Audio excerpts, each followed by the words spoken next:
السلام علیکم ورحمۃ اللہ وبرکاتہ. نحمده ونصلي على رسوله الكريم اما بعد. قال عز من قائل في محكم التنزيل فمن يكفر بالطاغوت ويؤمن بالله فقد استمسك بالعروة الوثقى لا انفصام لها. معزز صدر ضلع اراکین جمعیت صدر تحصیل سب سے میرے عزیز اور محترم دارالحدیث السلفیہ کے طلباء، نور السنہ الحمدللہ بن اشرار کے طلباء اور دیگر جتنے بھی مدارس کے طلباء ہیں وہ اور میرے بزرگ سامعین کرام، وقت چونکہ بالکل محدود ہے، موضوع کا تقاضا وضاحت طلب اور وسیع ہے، تو اس لیے بغیر کسی لمبی چوڑی تمہید کے ہم سیدھے ہی اپنے دیے گئے موضوع کی طرف آتے ہیں، اس امید کے ساتھ کہ معزز علماء، بزرگ، عزیز بچے، علماء کی اپنی ذمہ داری اصلاح کی ہے، سامعین کی یہ ذمہ داری ہے کہ وہ تمام موضوعات کو اچھے طریقے سے سنیں اور پھر عمل لانے کی کوشش کریں. اسلام پیام رحمت کے اس کانفرنس کے تحت جو موضوع مجھے دیا گیا ہے وہ ہے سلفی عقیدہ. تو اس عقیدے کی بنیاد اسی وقت سے ہے جب سے مخلوق کا تصور ہے اس کائنات کے اندر، کیونکہ اللہ رب العالمین کے بارے میں اس کائنات کے شروع سے ہی ایک ہی عقیدہ رہا اور وہ قیامت تک اور اس کے بعد بھی قائم رہے گا، اس میں کوئی رد و بدل نہیں ہے، کوئی چینج نہیں ہے. شریعتیں اگر مختلف بھی آئی ہوں، جہاں موسیٰ علیہ السلام کی قوم کو، ان کی امت کو کچھ الگ حکم ہو سکتا ہے، ابراہیم علیہ السلام کی امت کو کچھ الگ حکم ہو سکتا ہے، نوح علیہ السلام کی امت کو کچھ الگ شریعت ہو سکتی ہے، لیکن جہاں تک عقیدے کا تعلق ہے وہ تمام کا تمام بغیر رد و بدل کے، بغیر تغیر کے قائم ہے اور قائم رہے گا. عقیدہ کہتے ہیں باندھنے کو. عقیدے کا مطلب ہوتا ہے کسی چیز کو کسی چیز کی طرف باندھ دینا، جیسے ہم رسی سے کسی چیز کو باندھ دیتے ہیں. اور یہ عقیدہ ایک مسلمان کے لیے کتنا ضروری ہے، اور عقیدہ صحیح بھی ہو سکتا ہے اور خراب بھی ہو سکتا ہے، اور صحیح عقیدے والے لوگ کامیاب ہوں گے اور جن کا عقیدہ صحیح نہیں ہوگا وہ ناکام ہوں گے اور نامراد ہوں گے. یہی مسئلہ ہے یہاں پہ. اور جہاں تک ہمارے عقیدے کا تعلق ہے سلفی عقیدہ، وہ جیسا کہ میں نے آپ کو بتایا جب سے اس کائنات کے اندر مخلوق کا تصور ہے اسی وقت سے عقیدے کا بھی تصور ہے، نہ کہ صرف انسان کے لیے بلکہ اللہ رب العالمین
والأرض ومن فيهن وإن من شيء إلا يسبح بحمده ولكن لا تفقهون تسبيحهم. کہ یہ پرندے چرندے یہ زمین و آسمان کے اندر رہنے والی تمام مخلوق جو ہے اللہ رب العالمین کی تسبیح بیان کرتی ہے، اللہ رب العالمین کی یکتائی کو بیان کرتی ہے، اللہ رب العالمین کے ایک ہونے کو بیان کرتی ہے. آپ دیکھیے اللہ رب العالمین نے فرمایا نجم کے بارے میں، ستاروں کے بارے میں اور درختوں کے بارے میں کہ یہ اللہ رب العالمین کو سجدہ کرتے ہیں. حتیٰ کہ رسول اکرم صلی اللہ علیہ وسلم بخاری مسلم کے اندر حدیث موجود ہے، صحابہ کرام کھانا تناول فرما رہے تھے، کھانا، اور اس کھانے سے تسبیح کی آواز آ رہی تھی. کوئی سبحان اللہ کہہ رہا تھا، کوئی الحمدللہ کہہ رہا تھا، کوئی اللہ اکبر کہہ رہا تھا. یہ جو کھانا کھاتے ہیں آپ لوگ یہ بھی تسبیح بیان کرتے ہیں. حتیٰ کہ مسلم شریف کی وہ حدیث اسی گواہ ہے کہ مکہ کے ایک پتھر کا تذکرہ ہوا ہے کہ وہ محمد رسول اللہ صلی اللہ علیہ وسلم کو سلام کرتا تھا اور آپ صلی اللہ علیہ وسلم اس کو جواب دیتے تھے.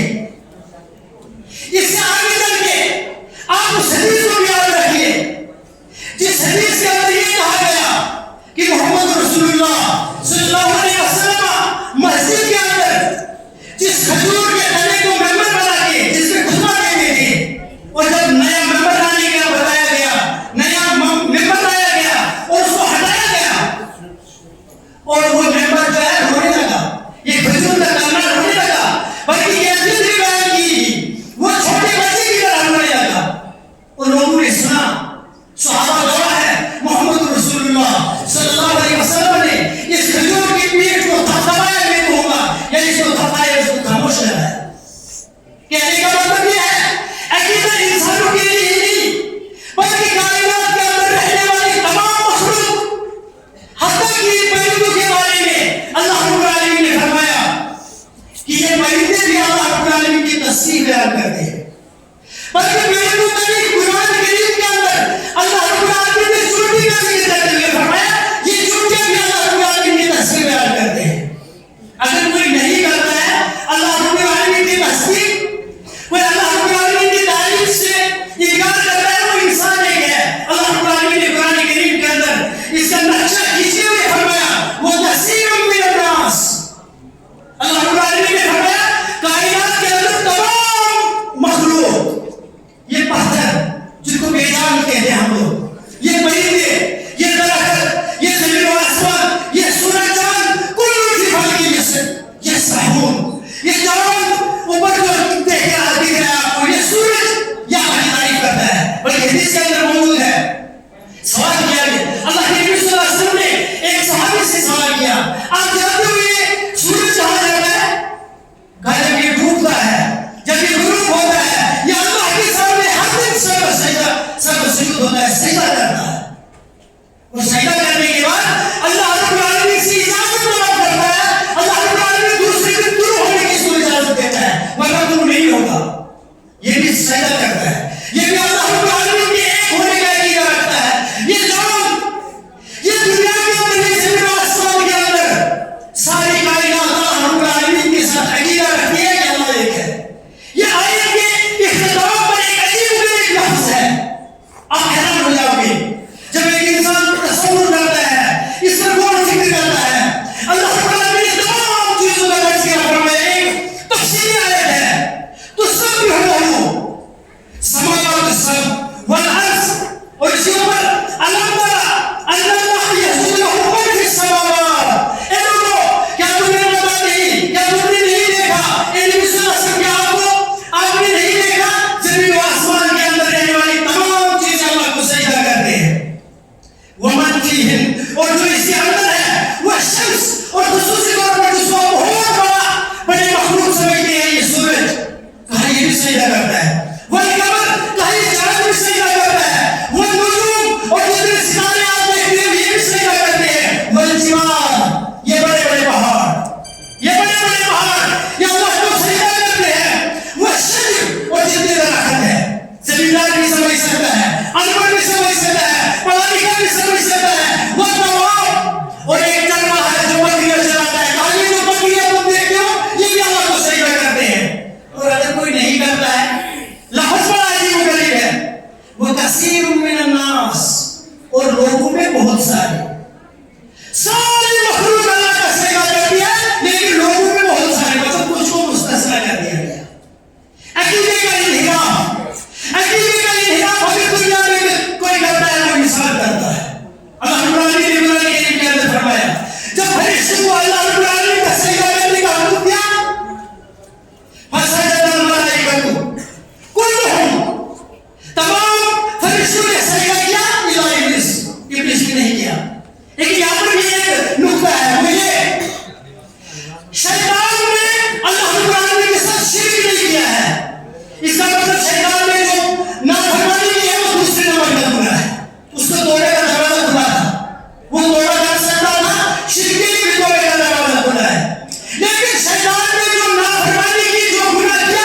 کی وجہ یہ تھی کہ وہ توحید کا دوسرا جو اہم رکن ہے وہ ہے توحید الوہیت، یعنی اللہ کو ایک ماننے کے ساتھ ساتھ عبادت میں بھی اللہ رب العالمین کو خاص کرنا ہے. دعا ہو، سجدہ ہو، نذر و نیاز ہو، یہ تمام چیزیں اللہ کے لیے کرنی ہے. آگے دوسری چیز سب کی عقیدت ان میں فرق. تیسری چیز جو ہے ہم اللہ رب العالمین کو اسماء و صفات میں وہی اللہ مانتے ہیں جو اللہ رب العالمین نے قرآن میں یا حدیث میں اللہ رب العالمین نے اپنے لیے جو صفات بیان کیے ہم ان پر ایمان لاتے ہیں اور اس کا کوئی اس میں بھی کوئی شریک و ساتھی نہیں ہے. اب یہ تمام بنیاد تمام چیزیں جڑتی ہیں، اس کا ایک اسٹیٹمنٹ بنتا ہے. اس اسٹیٹمنٹ کو کہتے ہیں لا الہ الا اللہ. لا الہ الا اللہ محمد رسول اللہ صلی اللہ علیہ وسلم، کہ کوئی معبود حقیقی نہیں ہے اللہ کے علاوہ. سب کے عقیدے اور کائنات کے مسلمانوں کے عقیدے میں اس لا الہ الا اللہ کے اندر جو اختلاف ہے، بڑا اختلاف ہے. وہ اختلاف یہ ہے، ہم کہتے ہیں کہ ہم کلمہ طیبہ کے معنی کو، اس کے مفہوم کو صحابہ سے لیتے ہیں. یہی فرق ہے. ہم کہتے ہیں لا الہ الا اللہ، لا معبود بحق الا اللہ، کہ اللہ کے علاوہ کوئی معبود حقیقی نہیں ہے. حقیقی اس کے علاوہ معبودان باطل بہت دنیا بھر کے ہیں. ہمارے معنی میں یہ فرق ہے. دنیا کے لوگ مختلف مذاہب میں فکر کے لوگوں کا یہ ماننا ہے، وہ کہتے ہیں کہ اللہ کے سوا کوئی معبود نہیں ہے. اور یہ معنی جو ہے، یہ بتانا جو ہے، یہ سب کے عقیدے سے نہیں ملتا ہے. کیونکہ سلف صالحین کا عقیدہ ہے، یہ تمام بزرگ بچے سارے لوگ خیال رکھیں گے. اس میں ایک چھوٹا ایک مائنر ڈفرنس ہے، ایک چھوٹی سی فرق ہے. وہ یہ ہے لا الہ الا اللہ. اگر کوئی انسان 1000 دفعہ بھی پڑھے گا لا الہ الا اللہ اور اس کی میننگ کو یہ بتائے گا کہ اللہ کے علاوہ کوئی معبود نہیں ہے، جو مسلمان کی اکثریت بتاتی ہے، اس کا کلمے کا کلمہ ایکسپٹ نہیں ہوتا ہے. ایکسپٹ نہیں ہوتا ہے. یہ بڑا بڑی چیز ہے. یہ کافر لوگوں نے ایسا کلمہ نہیں ہے جس کی میننگ میں آپ صرف اتنا بتائیں گے کہ اللہ کے علاوہ کوئی معبود نہیں ہے. صحیح عقیدہ کہتا ہے کہ آپ کو لا الہ الا اللہ کہنا ہے. اس کا ترجمہ سارے لوگ جتنے بھی اسماعیل اس میں حاضر ہیں اپنے دل میں راسخ کریں گے، اپنے دل میں بٹھا دیں گے، تبھی جا کے ہمارے کلمہ قابل قبول ہوگی. لا الہ الا اللہ، اللہ کے علاوہ کوئی معبود حقیقی نہیں ہے. سب کو ہو گیا یاد، اللہ کے علاوہ کوئی معبود حقیقی نہیں ہے. اگر کسی انسان نے صرف لفظ حقیقی کو ہٹا دیا، وہ سلفی عقیدے پر نہیں ہے، اس کا کلمہ سلفی عقیدے کے مطابق نہیں ہے. اسی لیے ہم لیتے ہیں کلمے کو اللہ رب العالمین نے جس مقصد کے لیے نازل کیا اور اس مقصد کو بیان کرنے کے لیے کائنات کی ایک ہی قوم ہے، اس کے علاوہ کوئی نہیں بتا سکتا. ایک ہی قوم، وہ ہے انبیاء کے بعد نفوس قدسیہ صحابہ کرام رضوان اللہ علیہم اجمعین. اسلام کی ترجمانی، قرآن کی حقیقی ترجمانی، کلمے کی حقیقی ترجمانی کی ہے صرف اور صرف صحابہ کرام نے. صرف اور صرف کس نے؟ صحابہ کرام نے. اس لیے اللہ رب العالمین نے قرآن کریم کے اندر ان کے اس صداقت کی کو قرآن کریم کے اندر بیان کیا. فَإِنْ آمَنُوا بِمِثْلِ مَا آمَنْتُمْ بِهِ فَقَدِ اهْتَدَوْا. لوگوں آپ کا عقیدہ تبھی قابل قبول ہوگا جب اس عقیدے کی ترجمانی آپ لوگ صحابہ کرام سے رضوان اللہ علیہم اجمعین. اور صحابہ کرام نے مل جل بڑی صبح یہ کہا تھا لا معبود بحق الا اللہ، کہ اللہ رب العالمین کے علاوہ کوئی معبود حقیقی نہیں ہے. یہ لفظ آج اپنے کلمے میں آپ جب تک شامل نہیں کریں گے ہمارے عقیدے کی اصلاح نہیں ہو سکتی. اسی لیے یہ کلمے کا یہ کچھ لا الہ الا اللہ ہے، اس میں دو رکن ہے. اسی کے ساتھ ایک بار پر ٹائم کو مد نظر رکھتے ہوئے لا الہ الا اللہ، اللہ رب العالمین تمام معبودوں کا کوئی انکار کرنا پڑے گا. اللہ ہمارا کلمہ شروع ہوتا ہے انکار سے. آپ کو انکار کرنا ہے پہلے. لا الہ، کوئی معبود نہیں ہے الا اللہ، حقیقی صرف اللہ. نفی و اثبات یہ دونوں ایک انسان کرے گا تمام معبودان باطلہ کا انکار. پھر ایک اللہ رب العالمین کے ہونے کا اقرار. اسی کو اللہ رب العالمین نے قرآن کریم کے اندر فرمایا. اسی کلمے کی وجہ وَمَن يَكْفُرْ بِالطَّاغُوتِ وَيُؤْمِن بِاللَّهِ، جو شخص کلمہ پڑھے گا اس